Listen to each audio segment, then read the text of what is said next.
Blood and guts, scabs, lesions, discharges, slaughtering, and cult rituals. These are terms most people would associate with the book of Leviticus. For example, when people find out that you're studying Torah and think it still has some kind of application, they immediately think there's something weird going on. The conversation goes something like this. I'm learning so much from my Torah studies. Did you know Jesus didn't set aside the laws of the Torah? Oh yeah? When are you going to start sacrificing animals in your backyard? I mean, we've got to be honest here. What does a book focus nearly entirely on an ancient sacrificial system have to teach us? Well, it actually has quite a bit to teach us, but only if we're willing to listen. Only a new wineskin can hold new wine from this ancient and proven vineyard. Does your wineskin have any stretch left in it? If it does, then I would invite you to come and fill up on the same wine that gladdened the hearts of Yeshua and his disciples in this week's Minute Torah.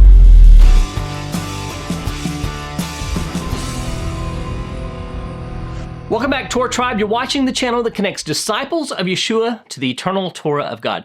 This week's Torah portion is Vaykira, Leviticus 1:1 through 5:26, or chapter 6, verse 7 in a non-Jewish publicized Bible. And here are the three things that you need to know about it.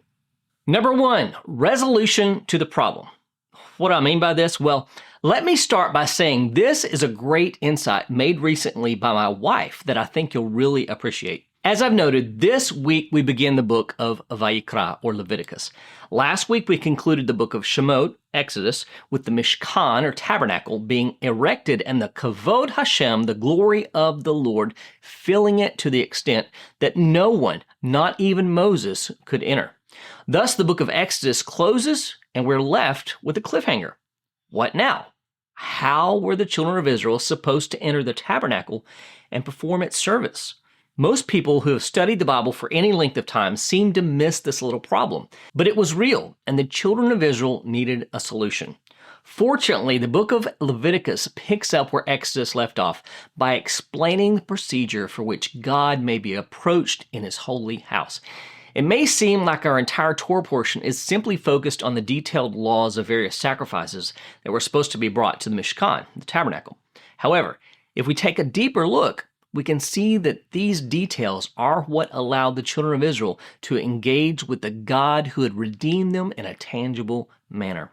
Each of these types of offerings created a level of intimacy between either God and the nation or God and the individual, with the result being that an entire nation had a connection to their God.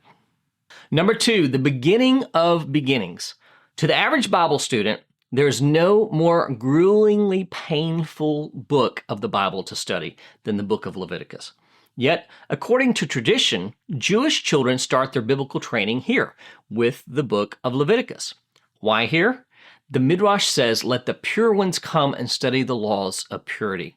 Remember, in our modern culture, the subject matter of Leviticus is foreign and even taboo. But in the biblical culture, this wasn't the case.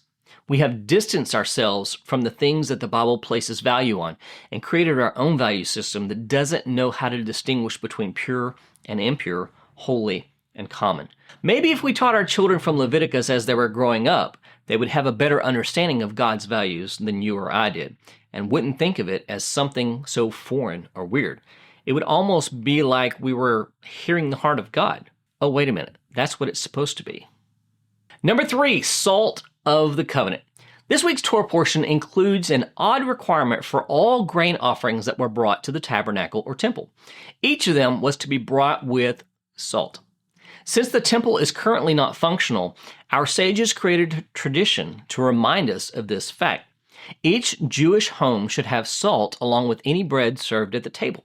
Not only this, but they have encouraged families to create an environment in their homes that is representative of the Holy Temple. Each home should be like a miniature temple, and each table is to be seen as if it were an altar. This is especially true on Friday nights as we gather around the table to enter into the Shabbat together. 2 special loaves of bread, called challah, are prepared for the Sabbath. After the blessing is given for the challah, which is also the blessing for the meal, the bread is divided and each person dips their piece of bread into the salt 3 times before eating it. Why this tradition? Well, as we were raising our children, we taught them about this tradition and the scripture associated with it. Each Friday night, my oldest would recite Leviticus 2, verse 13 to remind us of why we salted our bread. It says, "You shall season all your grain offerings with salt. You shall not let the salt of the covenant with your God be missing from your grain offering. With all your offerings you shall offer salt." We dip our bread into the salt 3 times to represent the 3 times the word melach, the Hebrew word for salt, appears in this verse. If this tradition is meaningful to you, you might want to consider incorporating it into your Friday night routine as well. The Cup of Redemption Messianic Haggadah is for disciples of Yeshua who want to have a meaningful Passover experience that deepens their understanding of Yeshua and his final hours before his death and resurrection. It's focused on clear instructions and includes additional articles explaining various components of the Seder. It also works to connect with the various elements of Yeshua's last Seder with his disciples. The Cup of Redemption Haggadah is great for anyone who wants to celebrate Passover in their homes, and it's also a great Haggadah for your congregation. It answers questions like, why do we drink 4 cups of wine? What do we dip and when? When did Judas dip into the same bowl with Yeshua? Why is there an egg on the Seder plate? Should I use horseradish, romaine lettuce, or something else for the maror? The Cup of Redemption Haggadah has something for everyone. Grab a copy for everyone at your Seder table. It's a great memento for the evening and something that will continue to be a resource for your guests long after the event. You can order your copies using the link below this video. This week's Torah commentary is called Beam Me Up, Scotty, and comes from my book, 5-Minute Torah, Volume 3. Parashat Vaykira is the first reading in the book of Leviticus. It is a natural continuation of what we concluded in the book of Shemot, or the book of Exodus. The Mishkan, or tabernacle, has just been completed and is now, quote, open for business. Thus, the book of Leviticus begins by spelling out the operational procedures for the tabernacle, describing what kinds of offerings may be brought, the parameters for these offerings, and how they are to be offered. Within these descriptions are various kinds of offerings, all of which require the blood of animals except for a handful of offerings from the produce of the field. When most people think of the sacrificial system, they immediately see the sole function of these animals as a means of dealing with sin. However, as we learn about these offerings, the topic of sin doesn't come into the picture until much later. In the list of various sacrifices described in the book of Leviticus, the olah, the whole burnt offering, is the very first on the list. When any one of you brings an offering to the Lord, you shall bring your offering of livestock from the herd or from the flock. If his offering is a burnt offering from the herd, he shall offer a male without blemish. He shall bring it to the entrance of the tent of meeting, that he may be accepted before the Lord. And the priest shall burn all of it on the altar as a burnt offering, a food offering with a pleasing aroma to the Lord. Leviticus 1, verses 2 and 3, and verse 9. As we can see by the very first of these instructions, the primary function of the offerings is simply to draw near to God. As a matter of fact, the Hebrew word for offering is korban, which is from the root karav, which means to draw near.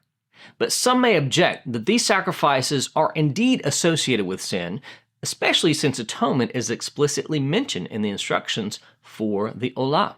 He shall lay his hand on the head of the burnt offering, and it shall be accepted for him to make atonement for him. Leviticus 1:4. The problem with this is that atonement, the Hebrew word kafar, was made not only for people, but also for objects within the tabernacle. Does this mean these objects had sinned? No. It simply means that they needed some type of covering, kafar simply means covering, in order to enter into the presence of the Almighty. Does this mean that the blood of animals was a protection against the wrath of God, as many teach? Actually, the concept of sacrifices being offered to appease God's wrath is completely foreign to the Bible outside of one passage that has been misunderstood.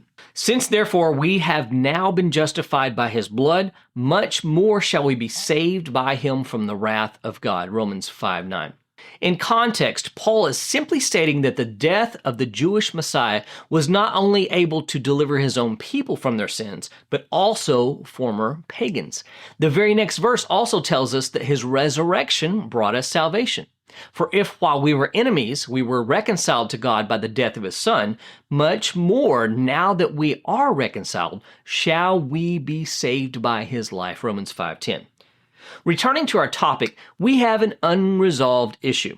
If the death of these animals wasn't for sin, and it wasn't to appease God's wrath, then what did it accomplish?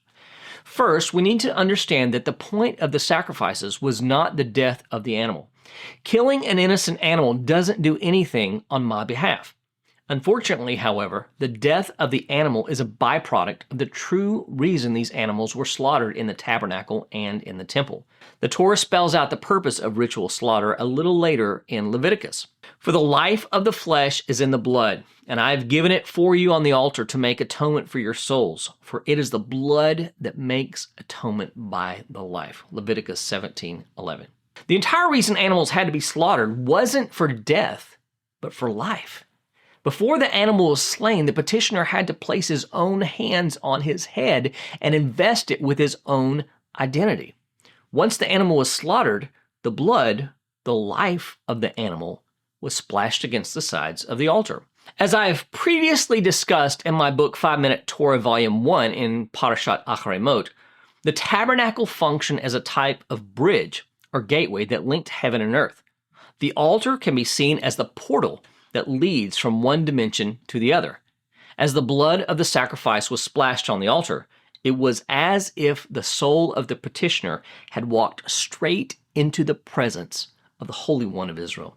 It brought him into oneness with his God. From this perspective, the blood of bulls and goats, which were never able to take away sins anyway, according to Hebrews 10:4, was the link between man and God, giving the petitioner an opportunity to do something only the Kohen Gadol, the high priest, was able to do when he entered the Holy of Holies one day a year. It was an opportunity for the average person to say, "Beam me up, Scotty," and enter immediately into the presence of the divine King of the universe. Were sacrifices legalistic? No. They were an opportunity for the average person to enter God's manifest presence, just like the high priest. Maybe the next time we study the sacrificial system, we should be thinking about the incredible gift God gave to humans and feel a sense of remorse that this system was taken from us nearly 2,000 years ago. If this video helped you understand the purpose of the sacrificial system, please let me know. What have you been previously taught, and how has this affected the way you studied Leviticus in the past? I would love to hear your thoughts. And if you like this video, be sure to check out my one-word video series right here, where I introduce you to a proper understanding of one biblical word per episode that could change your life. And if you missed last week's video, zeal, tzitzit, knowledge, and humility, you can check it out right here. I'll see you again soon with another Messianic insight into the eternal Torah of God. Blessings from Emet HaTorah.